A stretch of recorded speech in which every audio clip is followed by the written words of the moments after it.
Hi, my name is Sebastian Matteau, and today I would like to tell you about something that I'm personally pretty excited about, namely the launch of a new open access journal called Journal of Cognition by the European Society for Cognitive Psychology, ESCOP. Now, why is this something to be excited about? Well, ESCOP is an organization that aims to promote research within the broader field of cognitive psychology.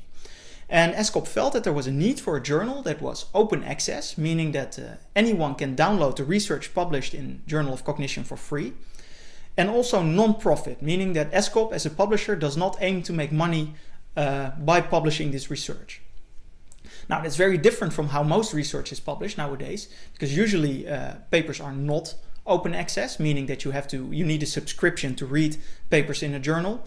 And usually publishers are also for-profit, meaning that they aim to make money. Not in all cases, but in most cases, journals are for-profit and closed access. So I think it's very good that ESCOP has decided to launch this non-profit open access journal. Now let's take a look at what the Journal of Cognition offers. So if you're a researcher or a student yourself, someone who is interested in publishing research in a Journal of Cognition or reading research in Journal of Cognition, I encourage you to visit their website, journalofcognition.org, easy to remember. And there you will find all the information. I will just give you a quick walkthrough. So what kind of papers do they publish? Do they want to publish? They haven't published anything yet, but what do they want to publish in the future?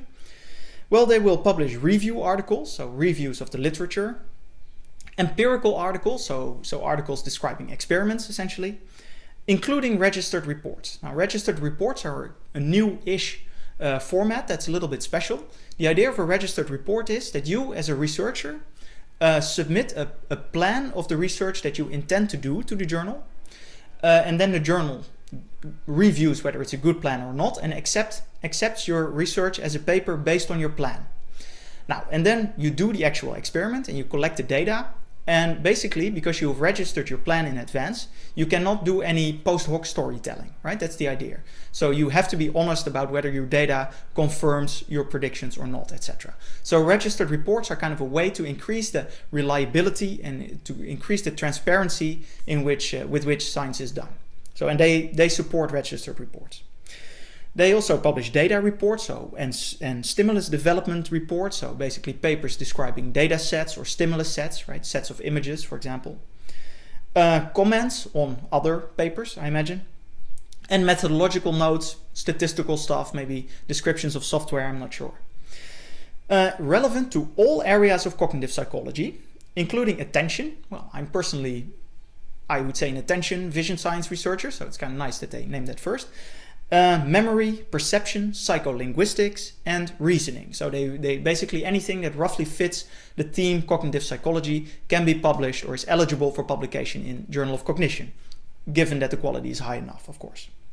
Now, what is also very special is that the Journal of Cognition has signed the Center for Open Sciences Transparency and Openness Promotion Guidelines, the top guidelines, and that's a set of guidelines aimed to improve the transparency and the openness of science, especially by encouraging registered reports, for example, but also by encouraging authors to make their data publicly available. So let's see what they say about that under the author guidelines, because I think making data publicly available or not is kind of a hot topic at the moment, and not all authors are very fond of that. So what do they say? Author guidelines. Yes, data repositories. Right, so what they say is, in the interest of open scholarship and the reproducibility of results, Journal of Cognition strongly encourages all authors to deposit the data relating to their publication in an open preservation repository. This could be an open repository such as Figshare or Dataverse or your institutional repository. Now, then they give a few guidelines on how you should do that. And what they also say is if your data has not been deposited in an open repository, please include a statement why within the acknowledgement section of your manuscript. In other words, they have a policy that's similar to, for example, PLOS ONE, who also essentially requires you to publish your data along with your manuscript unless you have a good reason not to, such as privacy can be a reason not to make your data publicly available. One of the few good reasons, in my opinion. And if you have such a reason, you can choose not to make your data publicly available with a short explanation of why not. So that I think that data availability is an important aspect of the Journal of Journal of Cognition. We should not confuse it with the Journal of Cognitive Psychology, which used to be or still kind of is the ESCOP's non-open access journal. Now, another very important aspect of this journal is that it's open access, as I said, but it still needs to be paid. And so they have publication fees, meaning that authors pay a particular charge when they publish in the Journal of Cognition. Now, these publication fees, currently the regular article processing charge, as that's usually called, is 1,150 euros per published article. Now, I hear you think that's pretty steep. It's less, I should say, than most other journals, but it is still not very cheap. The Journal of Cognition recognizes that and explicitly says somewhere, first of all, it gives a short list of where not a complete list, but at least some list of where the costs go to. For example, the journal's publisher, which is Ubiquity, receives 565 euros per publication. And that publisher does professional copy editing, typesetting, etc. It maintains an archive.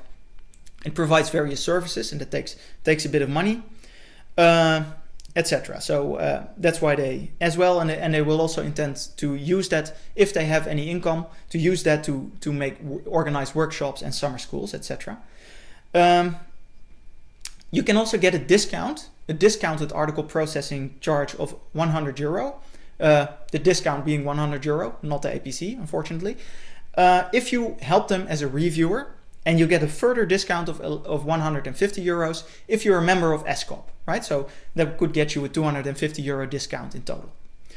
And if you cannot afford to publish in Journal of Cognition, then you can ask to basically for them to waive the entire fee. So you can do it for free. I think that's mostly for researchers from developing countries for whom obviously 1,150 euros is a lot of money. It's also a lot of money for me even, huh?